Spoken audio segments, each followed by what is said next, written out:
ಆಗಿರೋದು ದಲಿತರ ಮೇಲೆ ದೌರ್ಜನ್ಯ, ದಲಿತ ಸಮುದಾಯದ ಪತ್ರಕರ್ತರ ಮೇಲೆ ಆಗಿರ್ತಕ್ಕಂಥ ದೌರ್ಜನ್ಯ ಇದು ನಾವು ಸಹಿಸ್ಕೊಳ್ಳಲ್ಲ.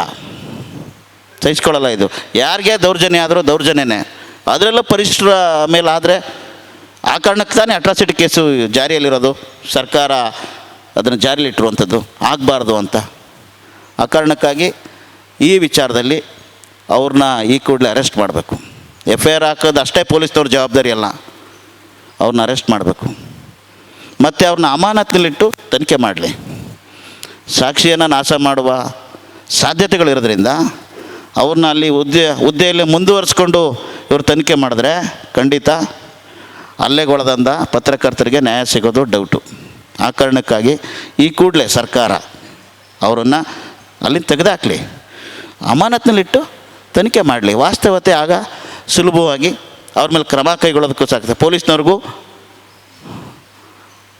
ಸ್ವಲ್ಪ ಒತ್ತಡಗಳಿಂದ ದೂರ ಇದ್ದು ಅದನ್ನು ನಿಭಾಯಿಸಲಿಕ್ಕೆ ಕಷ್ಟ ಆಗಲ್ಲ ಪೊಲೀಸ್ನವ್ರಿಗೆ. ಸಾಕ್ಷಿಗಳು, ಯಾಕಂದರೆ ಸಾಕ್ಷಿಗಳಿಲ್ಲದೆ ಚಾರ್ಜ್ ಶೀಟ್ ಮಾಡೋಕ್ಕಾಗಲ್ಲ. ದೋಷಾರೋಪಣಾ ಪಟ್ಟಿ ಸಲ್ಲಿಸಬೇಕು ಅಂದರೆ ಚಾರ್ಜ್ ಶೀಟ್ ಹೇಳಿಕೆ ಕೊಡಲೇಬೇಕು, ಕಣ್ಣಿಂದ ನೋಡಿದವ್ರು ಹೇಳಲೇಬೇಕು.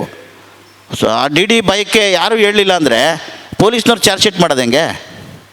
ಆ ಕಾರಣಕ್ಕಾದರೂ ಮನೆ ಜಿಲ್ಲಾಧಿಕಾರಿಗಳು ಮತ್ತು ಸರ್ಕಾರ ಅರ್ಥ ಮಾಡಿಕೊಂಡು ಅವ್ರನ್ನ ಈ ಕೂಡಲೇ ತೆಗಿಬೇಕು, ಅರೆಸ್ಟ್ ಮಾಡಬೇಕು, ಅಮಾನತಿನಲ್ಲಿಟ್ಟು ತನಿಖೆ ಮಾಡಬೇಕು. ಇಲ್ಲ ಅಂದರೆ ನಾವು ಹೋರಾಟ ಮಾಡೋದು ಅನಿವಾರ್ಯ ಆಗುತ್ತೆ. ಜಿಲ್ಲಾಡಳಿತ ಮತ್ತು ಸರ್ಕಾರದ ವಿರುದ್ಧ, ಪೊಲೀಸ್ ಆಡಳಿತದ ವಿರುದ್ಧ ನಾವು ಪ್ರತಿಭಟನೆ ಮಾಡಬೇಕಾದದ್ದು ಅನಿವಾರ್ಯ ಆಗುತ್ತೆ. ಈ ಒಂದು ಪ್ರತಿಭಟನೆಗೆ ನಾವು ಮುಂದಾದಾಗ ಇಲ್ಲಿನ ನಾಗರಿಕರು, ಮಾಧ್ಯಮ ಮಿತ್ರರು ತಾವೆಲ್ಲರೂ ಕೂಡ ನಮಗೆ ಕೈ ಜೋಡಿಸ್ಬೇಕು, ಸಹಕರಿಸಬೇಕು ಅಂತೇಳಿ ಈ ಸಂದರ್ಭದಲ್ಲಿ ನಿಮ್ಮೆಲ್ಲರಲ್ಲೂ ಕೂಡ ಮನವಿ ಮಾಡ್ತೇನೆ.